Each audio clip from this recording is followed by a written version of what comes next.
The term vampire emerged in Germanic folklore sometime in the 18th century. But in actual fact, vampires have existed in almost all cultures, dating back thousands of years.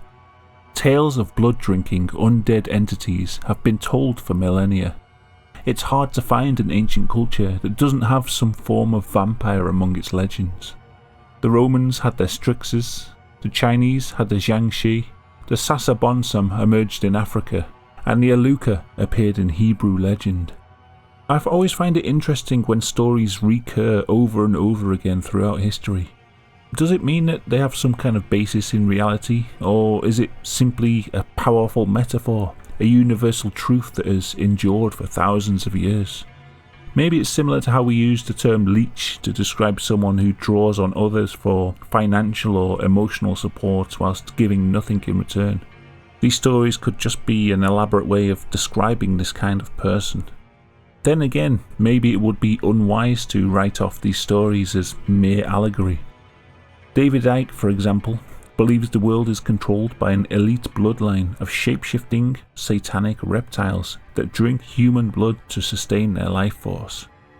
So far, I've not seen any of them deny it, and how do these celebrities explain these photographs that show that they haven't aged for hundreds of years? If we wanted to take a more scientific approach, there have been some physiological conditions attributed to vampire legends. In more superstitious times, a corpse would be exhumed to show that its nails and teeth had continued to grow after death. It was a sure sign that the corpse was rising at night to feast on the blood of the living. In actual fact, the flesh of the fingers and gums will shrink as the body decays, causing the nails and teeth to appear as if they've grown longer. There's also a condition called porphyria. In severe cases, it causes an extreme sensitivity to sunlight, as well as strange mental changes like paranoia and delusions. Sufferers can have their symptoms alleviated through an infusion of hematin, an enzyme found in human blood. It was thought that this might cause some porphyria sufferers to crave human blood, and this might be the origin of vampiric stories. But that theory has been mostly debunked. Hematin can't be absorbed into the body through the drinking of blood. It has to be administered intravenously. So it seems unlikely that 18th century porphyria sufferers were the vampires of legend. That being said, there are blood drinkers that walk among us. Along with the usual blood fetishists and vampire roleplayers, there's a mental condition that gives people the urge to drink blood. The condition has been dubbed Renfield syndrome after the character in Bram Stoker's novel, but it's also known as clinical vampirism. People with Renfield syndrome are driven by an irrational desire to drink the blood of animals or people. They often get sexually aroused by the taste of blood, and they can't control the desire to satisfy their urge. A number of real-life murders have been carried out by people with a desire to drink blood. Now, these people might not have the ability to turn into a bat, but that doesn't make them any less scary. These vampires can't be scared away with garlic or a crucifix, and they don't need an invitation to enter your home. In 2003, Edinburgh man Alan Menzies was given life imprisonment for the murder of his friend Thomas McKendrick. Alan Menzies was obsessed with the vampire film Queen of the Damned, having watched it at least 100 times. Unemployed and suffering from mental health problems, he would spend hours lying in a darkened room watching the film. The movie began to take on a special significance for him, a way out of the dead-end drudgery of his mortal life. He started to fantasize that the character Akasha, the mother of all vampires, was speaking to him from inside the movie. She told him that he could become a vampire too. He just had to provide her with human souls. One night in December 2002, Alan Menzies and Thomas McKendrick were watching Queen of the Damned together. McKendrick made an offhand comment about Akasha that Menzies found insulting.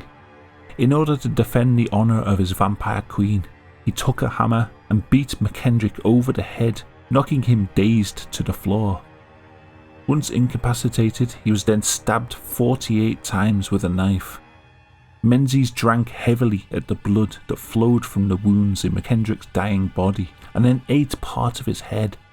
He later told courts that he believed this act would make him immortal. From inside prison, he wrote letters addressed to his home and directed at the character Akasha. One letter read, "Dear Akasha, everything is going as planned. I will kill for you again soon. These humans are nothing but animals, fodder for us." He signed the letter as Vamp, and he had written it in his own blood.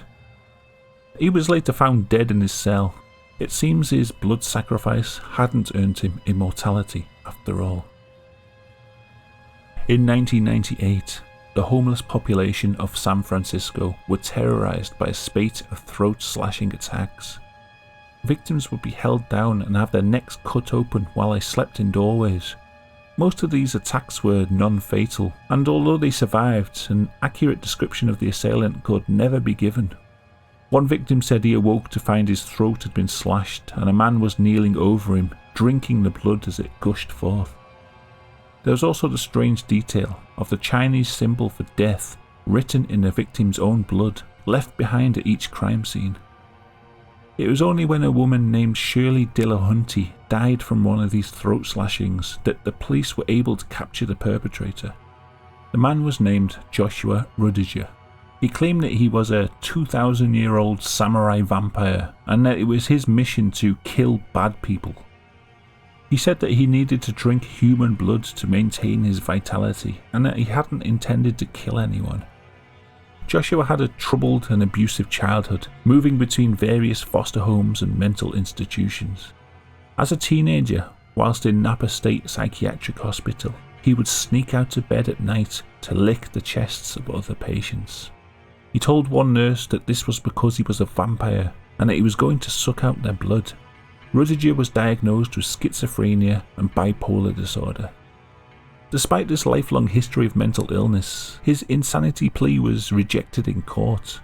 Instead of being sent to a mental institution to receive the help he probably needed, he was tried for second-degree murder and jailed for 28 years.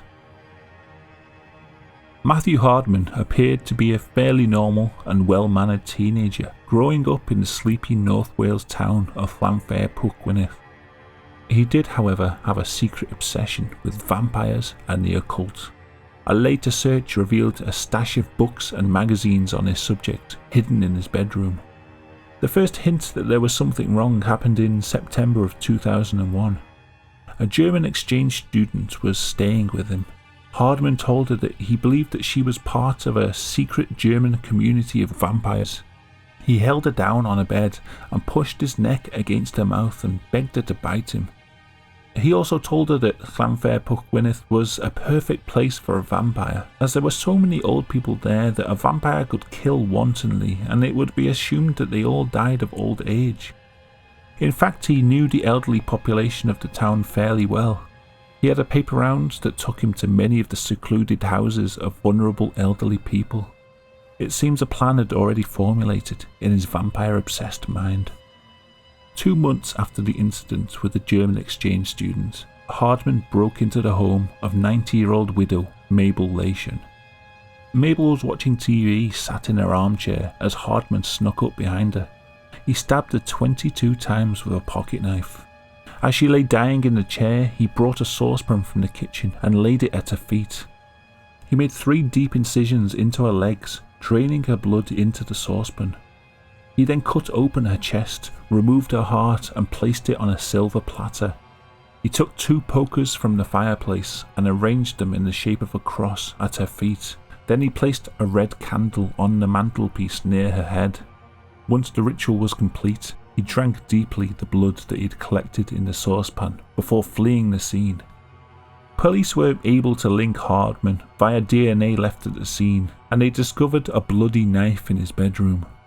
An inquiry found that he had become obsessed with the idea of achieving immortality through vampirism, but they found him mentally competent enough to stand trial for murder. He was sentenced to life imprisonment in August 2002 and apparently described going to prison as the most exciting thing that ever happened to him. Another ritualistic killing was carried out by a Russian man named Boris Kondrashin. he believed himself to be part of a noble bloodline of vampires. In 1998, at the age of 16, Boris invited a classmate called Ilya to his home.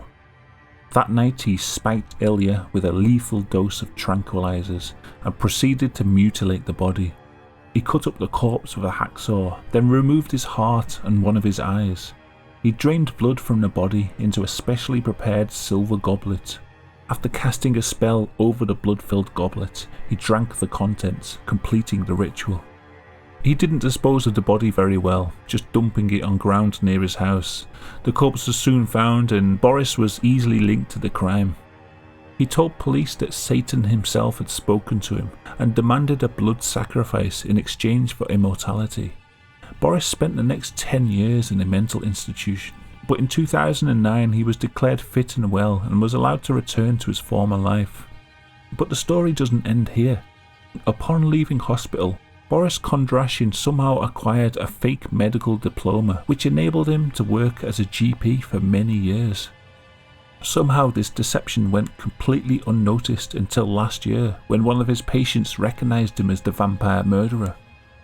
This case is still ongoing as far as I can tell. He was arrested for practicing medicine without proper qualifications, and apparently police were looking into his list of patients to see if there were any suspicious deaths. From what I can find online, this all hit the headlines last February and I haven't seen any updates on it since, so there may be more facts to emerge from this case in the near future.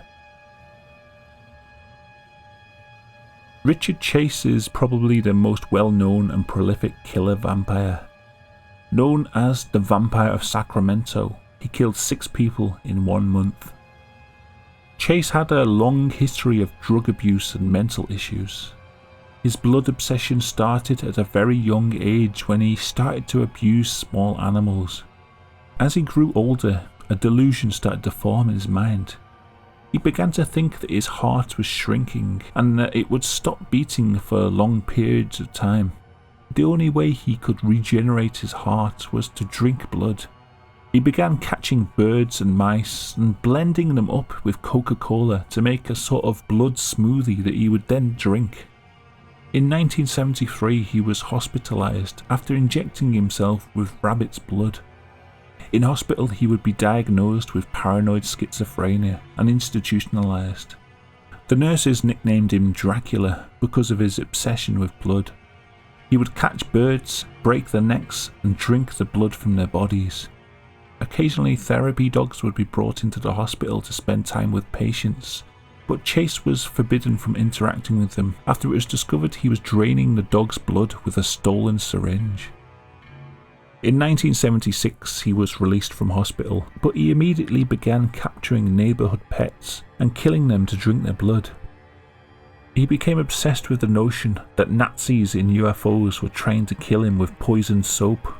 According to him, the poison would turn his blood to powder, and the only way to counteract this poisoning would be to drink blood to replenish it. He became preoccupied with reading about the crimes of the Hillside Strangler and was convinced that the Strangler was also a victim of the Nazi UFO death plot. In 1977 he got hold of a handgun, and this is where his killing spree began. His first kill was a sort of test run, a drive-by shooting of 51-year-old Ambrose Griffin as he was bringing in the groceries. After that, Chase began to wander the neighbourhood, trying people's doors. He said that he saw locked doors as a sign that he shouldn't go inside, but unlocked doors were an invitation for him to enter. Chase discovered the door of Teresa Wallins was unlocked and entered, surprising her in the middle of taking out the garbage. He shot her dead and dragged her body into her bedroom, where he sodomized the corpse while stabbing it with a butcher's knife. When he was done, he sliced open her abdomen and removed several internal organs. Then he drained her blood into a bucket. He took the blood into the bathroom and smeared it all over his body. Next, he sliced off one of her nipples and used an empty yogurt container to collect her blood as it poured from the wounds. Then he drank the blood. As a final desecration of the corpse, he took dog feces from the backyard and forced it down Teresa's dead throat. 16 days later, Richard Chase committed his most atrocious murder. On the 27th of January 1978, Evelyn Miroth was at home with her neighbour Dan Meredith, her 6-year-old son Jason, and her nephew's 22-month-old baby David. Richard Chase entered, again through an unlocked door. He quickly shot Dan, Jason and David at point-blank range in their heads, killing them instantly. Evelyn was taking a bath and she didn't have time to react before Chase entered the bathroom and shot her as well. Following a similar pattern to his previous murder, he dragged the body into the bedroom and sodomized her whilst drinking blood from slits that he had carved in the back of her neck. He stabbed the torso in such a way that the blood would pool in her belly. He then slit the belly open and drained the blood into a bucket. Once the bucket was full, he smeared the blood on himself and drank heavily of the contents. When he was finished with Evelyn's body, he took the corpse of 22-month-old David, carried it into the bathroom and split open his skull to eat his brains. He took the baby's corpse back home to his house so that he could continue uninterrupted. One of the most depraved acts he carried out was to cut off the boy's penis and use it as a straw to suck the blood from the body. He also removed various internal organs and made one of his blood smoothies from them. Fortunately, he'd left a perfect handprint at the last crime scene, and police quickly apprehended him. In his house they found a fridge stocked with various animal and human organs wrapped in foil, along with a diagram of the human body laid out on the kitchen table. Chase defended himself in court, claiming that the UFO Nazis had telepathically commanded him to kill. He was found guilty of 6 counts of first-degree murder and sentenced to death row. 3 years into his imprisonment, whilst awaiting the gas chamber, he took an overdose and killed himself. There's quite a lot of other vampire murders that I could go into. For example, the vampire cult leader Rod Ferrell. He killed 2 people with a crowbar, and although he did engage in consensual blood drinking with his cult members, as far as I know he didn't drink the blood of his murder victims. I could be wrong there, but none of the reports indicate that he did. For this video I tried to stick to people who killed specifically to drink the blood of their victims as some kind of occult ritual. There was also various murderers who were given vampiric nicknames, but probably killed for different reasons. For example, Peter Curtin, who was dubbed the Vampire of Dusseldorf. He would drink the blood of his victims, but I feel like he falls more into the category of cannibal or blood fetishist killer, rather than drinking blood for some sort of vampiric reason. And anyway, I think I want to save Curtin for an entire video just to himself. There is one case that is a real mystery. In 1932, in the Atlas neighbourhood of Stockholm, Sweden, a prostitute named Lily Lindstrom was found dead in her bedroom. A semen-filled condom was found still inside her anus. Her skull had been caved in with a blunt object, and a blood-covered saucepan and ladle were found next to her body. Her corpse had been entirely drained of blood. There was no sign of the missing blood, except for a few bloodstains on the bed and the saucepan. It seemed that whoever had killed her had also drank her blood, and this would have been a huge quantity for any normal person to drink. The killer has never been caught, and it's not known whether he killed anyone else. It happened so long ago that he's most likely dead now, unless of course this one really was a vampire, in which case the Atlas vampire could still be out there somewhere. And so the vampire legends endure. And perhaps these killers did achieve immortality in a way. The crimes were so horrible that they'll be told in stories. Perhaps over time the facts of these stories will become twisted and they'll become the vampires of folklore. And in turn, these stories of vampires will go on to inspire other people to commit atrocious blood-drinking crimes. A vampire doesn't need to bite someone else to turn them into a vampire. They merely need to infect the mind of another person. Someone vulnerable to such influences. It's only when these tales are filtered through the murky shadows of superstition that they take on their power, and they only lose their power by exposing them to the sunlight of reason. Thanks for watching this video. I hope you found it informative. If you're new to the channel, check out my other videos for more creepy weirdness, and subscribe if you like what you see. I've just added a new design to the merch store. It's the classic Shrouded hand logo, but in a more detailed hand-drawn style. If you follow me on Instagram, you'll see I've been doing some drawings recently, and I thought this one would look good on a t-shirt. So if you want to support the channel and wear some of my artwork, check out the link to the store below. Until next time, goodbye.